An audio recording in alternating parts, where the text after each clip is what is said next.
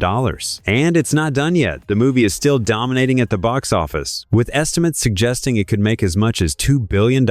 That's truly mind-blowing. Like the first film, the sequel received mostly glowing reviews, with acclaim for its script, concept, and special effects. The movie's official merchandise sold out in many stores across China. Many shared on social media that it was hard to get a ticket to the movie and urged the producers to add more showtimes. In some areas, the midnight showings were fully sold out. Judging by how well the movie did, it's obvious they'll want to make more. The last 2 films each took about 5 years to complete, so it won't be anytime soon, sadly. While fans are eager for more, it's going to take a while before the next one. Jiang Ziya is a film set in the same universe. Released in October 2020, it tells the story of the legendary Chinese figure, offering a fictionalized and mythological take on his character and journey. New Gods. Nezha Reborn brings an exciting and original take on the classic tale. In this version, the character is reborn in the bustling, fictional city of Donghai, which has a vibe similar to 1920s Shanghai. He must face a 3,000-year-old feud with the Dragon Clan in a world filled with steampunk and cyberpunk influences. The film was first released in China in February 2021 for Chinese New Year and streamed on Netflix a few months later. While it shares some loose connections to the 2019 movie, this movie was made by a different team and has its own unique take on the story. Interestingly, the development of this movie actually began before the other one even started, but both films are based on the same ancient Chinese novel. A sequel titled New Gods, Yang Jian, was released in August 2022. Nezha appears in the creation of the Gods movies. This set of films brings a new take on the ancient tale. It features breathtaking visuals and thrilling scenes. Each movie adds to the next, bringing new turns to the familiar tale while staying true to the rich cultural background. There's also an animated movie called I Am Nezha. Additionally, there's an animated movie from way back in May 1979 called Nezha Conquers the Dragon King. Shanghai Animation Film Studio created the film. The character appears in the Hong Kong Chinese fantasy film League of Gods, but the movie didn't do well with critics or audiences. As a result, the film had a hard time at the box office and turned out to be a failure. There's even a crossover with the Transformers franchise in a computer animated series. This unique crossover brings together Chinese mythology and sci-fi action, blending the characters' legendary powers with the iconic transforming robots. The show introduces a new storyline and creates an adventure that mixes ancient mythology with futuristic technology. Other than Transformers, the character has also joined the Lego world and shows up in the 2020 television series Lego Monkey Kid. The earliest known film featuring the figure dates back to either 1927 or 1928. During this time, the Great Wall Film Company created a live-action movie. That brings us to the end of this look at the major films. Each one tells the story in a new way, adding its own twist to the hero's journey. Some focus on him as the main figure, while others include him in a larger cast. This variety keeps the storytelling fresh, making sure each movie feels unique rather than telling the same story again and again. Through new ideas, different styles, and deeper looks at his character, these films continue to bring something new for viewers. The hero connects with audiences through struggle, identity, and choice. A key theme is escaping limits set by others. Born into a world that fears or rejects him, he chooses his own way forward. His journey also teaches self-control and growth, as he learns that strength alone isn't enough without wisdom and care. The films also show the value of second chances and how the choices we make define us. These movies honor Chinese mythology while making the story fresh for today's viewers. They remind us that nothing in life is set in stone, and anyone can rise above their struggles. More films about this character will surely come in the future, and it'll be interesting to see how filmmakers continue to tell his story. We truly need more films based on Chinese mythology. Chinese mythology offers a vast array of stories, all of which could bring fresh ideas to cinema. These tales are rich with deep meaning and ancient wisdom. More films based on Chinese legends would not only entertain, but also offer valuable lessons about history and culture. What's your favorite film? Share your thoughts in the comments. If you enjoyed the video, don't forget to hit like and subscribe for more great content on mythology-based movies and shows. Hey there, mortals and demigods alike. Today, we're going to be talking about a cinematic disappointment that's more disappointing than finding out your parent is actually a god and they've been neglecting you all your life. That's right, we're diving into the dumpster fire that is Percy Jackson and the Olympians. The Lightning Thief, the movie adaptation that should have been a slam dunk, but ended up being more like a painful rejection letter from Camp Half-Blood. Seriously, if there was a way to get a refund on a movie ticket, we'd all be in line for this one. We were all excited to see our favorite characters come to life on the big screen, but what we got instead was a hot mess of bad acting, terrible CGI, and a story that was about as clear as the Oracle of Delphi after a night of partying. So grab your popcorn and sit back as we explain the cinematic failure that is Percy Jackson and the Olympians. The Lightning Thief. Let's start with the obvious. The characters in the film were way older than they were supposed to be. They looked like they were in their mid-20s. It's as if the casting director was too lazy to find actual teenagers to play the roles, so they just hired a bunch of adults and called it a day. It's a shame, really. The casting could have been a chance to introduce us to some new, talented young actors. The age discrepancy made it impossible for us to relate to the characters on a personal level. We couldn't connect with them because they looked like our parents' friends trying to be cool. The characters in the movie were about as interesting as watching paint dry. They lacked depth, complexity, and anything resembling a personality. We need to care about the characters in order to invest in the story. And with a cast of characters who were as flat as a pancake, it was hard to muster up any kind of emotional attachment. Moreover, the acting was so bad, I thought I was watching a middle school play. Did the casting director just pick up some random people off the street and give them a script? It sure seems like it. You would think that with the director of the first 2 Harry Potter films in charge, this film would be magical, right? Wrong. It felt more like a trip to the dentist's office than a journey to a mystical world of gods and monsters. The direction of this film was so uninspired that even the actors looked bored. Did the director forget that this was supposed to be an adventure film? Even the action scenes felt phoned in. It's like the director was saying to the actors, okay, now just swing this sword around and pretend like you're fighting a monster. We'll add in the CGI later. Spoiler alert, it didn't work. The pacing was awful too. This film moved at a slower pace than a snail with a limp. The director thought that if he made the film move slowly enough, we wouldn't notice how bland and uninspired it was. Moving on to the plot. I don't know about you guys, but I distinctly remember the book being a thrilling adventure filled with danger, magic, and epic battles. Why was the film a watered-down version of that? There were so many changes and omissions that it was hard to keep track. The filmmakers took a complex and engaging story and dumbed it down to the point where it was unrecognizable. They removed entire plot points, simplified the mythology, and got rid of all the nuance that made the book so special. Were they trying to make the film as boring as possible? If so, it worked. They took all the excitement out of the book and replaced it with endless scenes of the characters walking around and talking. It was like watching a bunch of kids on a field trip, not a group of heroes on an epic quest. Did the filmmakers even read the book before making the film? Or did they just skim the SparkNotes version? Imagine going to a fancy restaurant and ordering a steak, only to have the chef bring out a tiny hot dog on a bun. Sure, they're both technically meat, but they're not the same thing at all. And that's exactly how it feels watching this film. It's a sad little imitation of the real thing. The filmmakers clearly didn't care about the source material or the fans that loved it. They just wanted to make a quick buck off of a popular franchise. It's not even like they didn't have good material to work with. The Percy Jackson books are amazing. They have humor, heart, action, and character development that the film completely skipped over. Instead, we got a bland, forgettable mess with actors who looked like they didn't want to be there. Why bother making a film adaptation if you're just going to completely disregard the source material? The film was an insult to the fans who grew up with the books. The film adaptation was so bad that even the author of the books, Rick Riordan, hated it with a burning passion. And I mean, who can blame him? The filmmakers managed to completely butcher his beloved characters and storylines. You know things are bad when the person who created the source material publicly speaks out against the film. It's like going to a restaurant and the chef himself comes out to warn you not to eat the dish you just ordered. If that's not a red flag, then I don't know what is. Additionally, they tried to inject humor into every scene, even when it didn't make sense. They were trying to make a serious film into a comedy, but forgot to actually make it funny. The filmmakers didn't understand the source material and the tone of the books. The humor in the books was natural and organic, often stemming from the characters' personalities and their interactions with each other. However, in the film, the humor felt contrived and out of place, as if the writers were trying to shoehorn in jokes for the sake of it without any regard for the characters or story. Another issue is that the film attempted to appeal to a wider audience by making the humor more generic and broadly appealing. This resulted in the jokes lacking any real depth or substance, and often feeling like they were aimed at a younger audience than the books themselves. This approach did not resonate with fans of the books, who were expecting a faithful adaptation that would capture the tone and humor of the original material. The delivery of the jokes was often off, with the actors not quite hitting the right timing to make the jokes land. The film had a tendency to mix serious and dramatic moments with attempts at humor, which created a jarring and inconsistent tone that didn't quite work. The film had special effects and CGI that were about as impressive as a three-headed dog with no teeth. With a budget of $95 million,